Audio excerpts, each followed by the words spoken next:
Mari kita pikir baik-baik. Ayo kita hitung dengan cermat. Ayo kita gunakan hitung-hitungan politik kita secara lebih akurat. Yang harus dihitung sekarang ini adalah seperti ini. Menurut kalian, menurut logika kalian, apa yang lebih ditakutkan sama Pak Jokowi sekarang ini? Menurut kalian, apa yang paling ditakutkan sama mantan Presiden Jokowi sekarang ini? Apakah yang paling ditakutkan itu adalah pemakzulan Gibran? Apakah yang paling ditakutkan itu adalah kalau anaknya, kalau wakil Presiden Gibran, dia dijatuhkan dari jabatannya sebagai orang nomor 2 di Republik ini dan calon pengganti dari Presiden Prabowo? Gimana nih kalau menurut kalian? Ataukah pilihan lainnya? Bisa jadi juga yang paling ditakutkan sama Pak Jokowi adalah kalau ketahuan bahwa misalnya saja ijazahnya dari UGM ternyata hilang atau bahkan benar-benar palsu. Menurut kalian, mana yang lebih ditakutkan sama Pak Jokowi? Gibran jatuh atau ijazahnya terbukti palsu? Isu pemakzulan Gibran sungguh berbahaya bagi Pak Jokowi dan kroni-kroninya. Isu yang dilempar oleh para purnawirawan TNI ini benar-benar berbahaya dan bisa jadi bom waktu yang siap meledak kapan saja. Ini bom waktu yang bisa menghancurkan dan menamatkan pengaruh politik geng Solo buat selamanya. Alasan dan argumentasi pemakzulan Gibran sangat mudah dicari dan dirancang. Sekarang kita tinggal menunggu pembentukan konstelasi politiknya saja. Tombol peluncur manuver pemakzulan Gibran sudah ada di tangan Presiden Prabowo. Tombolnya sudah dibuatkan oleh para purnawirawan TNI. Dan sekarang Pak Prabowo tinggal menekannya bila dikehendaki. Bila mana dia menghendaki. Kalau Pak Prabowo menyetujui pemakzulan Gibran, semuanya sudah siap. Alasan dan argumentasi sudah didiskusikan lama dan sudah sangat kuat. Pasukan pendemo buat memberikan tekanan publik bakal mudah dikerahkan. Cukup banyak rakyat yang membenci Gibran dan bisa dikerahkan buat demo berduyun-duyun dan berjilid-jilid di depan Istana Wapres. Yang terpenting, nah ini nih yang terpenting. Yang terpenting adalah posisi partai-partai politik dan para anggota DPR yang sekarang semuanya ada di belakang Pak Prabowo. Kalau instruksi pemakzulan dikeluarkan, partai-partai bakal segera bergerak di DPR buat menggolkan perintah dari istana ini.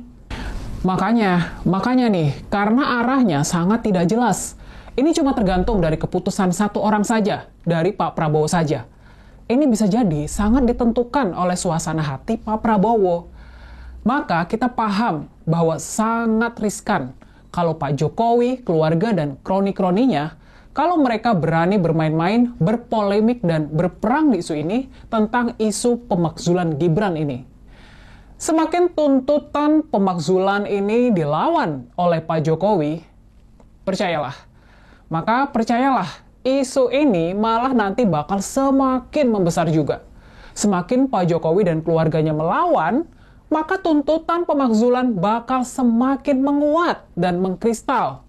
Tuntutan pemakzulan bakal menjadi semakin nyata. Makanya nih, kita mestinya paham kalau tim komunikasi dan politik Pak Jokowi ini harus mencari isu yang bukan saja bisa mengalihkan perhatian dari rakyat penonton, tapi juga bisa mengalihkan perhatian dan energi dari para penentang Pak Jokowi. Isu ini nggak boleh cuma bisa mengalihkan perhatian barang sejenak, buat kemudian mereka ribut lagi soal isu pemakzulan Gibran.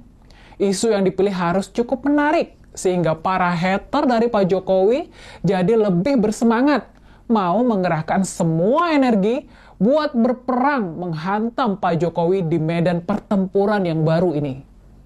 Jadi, boleh diduga, patut diduga, ini harus jadi bahan analisa kita. Sangat bisa jadi kerasnya dan bertele-telenya Pak Jokowi melawan isu ijazah palsu sesungguhnya adalah upaya pengalihan isu dari tuntutan pemakzulan Gibran yang dimotori oleh para purnawirawan TNI dan dibiarkan sama Presiden Prabowo.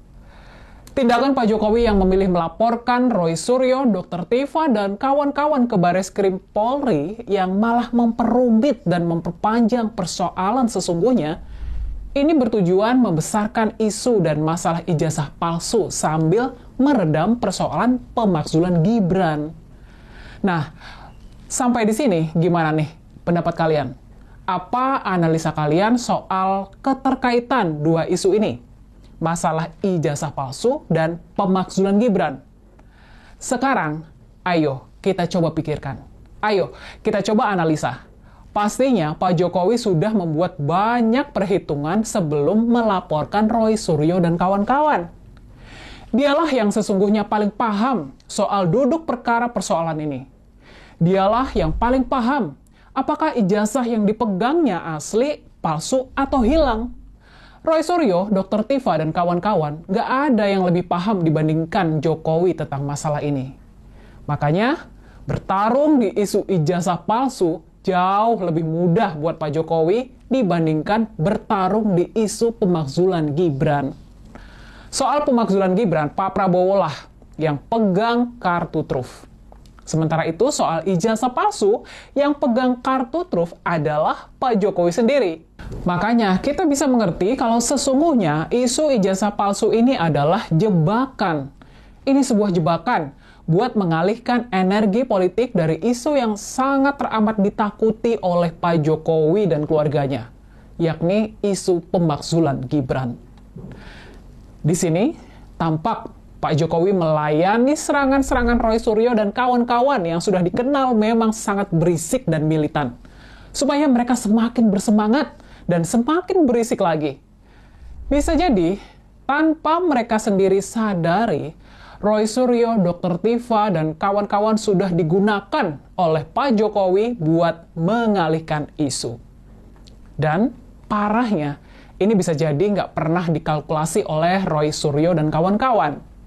Bisa jadi isu ijazah palsu digunakan oleh Pak Jokowi buat membersihkan dirinya dari tudingan sebagai pembohong ulung, dari tudingan sebagai Pinocchio Jawa. Kalau nanti terbukti ijazah Pak Jokowi asli, dia memang pernah kuliah dan lulus dari Fakultas Kehutanan UGM, maka Pak Jokowi bakal keluar dari pertempuran ini sebagai pihak yang benar dan orang yang paling jujur. Polemik ijazah palsu Jokowi dinilai pengalihan dari isu aktual. Polemik tentang ijazah palsu Presiden ke-7 Republik Indonesia Joko Widodo atau Jokowi kembali mendapat tanggapan. Kali ini aktivis gerakan mahasiswa era 1980-an, Wawan Leak, menilai hal itu adalah upaya pengalihan perhatian dari isu-isu aktual saat ini. Berbagai isu tersebut jadi luput dari perhatian oleh kegaduhan isu palsu. Banyak isu dan permasalahan bangsa yang mesti menjadi pencermatan kita sekarang ini, utamanya para aktivis dan akademisi, tapi malah kita kejebak isu selembar kertas ijazah, kata dia. Wawan Leak menilai isu ini dimanfaatkan oleh Jokowi sendiri untuk memainkan psikologi publik dengan menunggangi isu ijazah palsu, sebab sekarang publik seolah telah terbelah menjadi dua kubu yang pro dan kontra. Wawan Leak meyakini pada akhirnya Jokowi akan menunjukkan legalitas ijazahnya ke publik.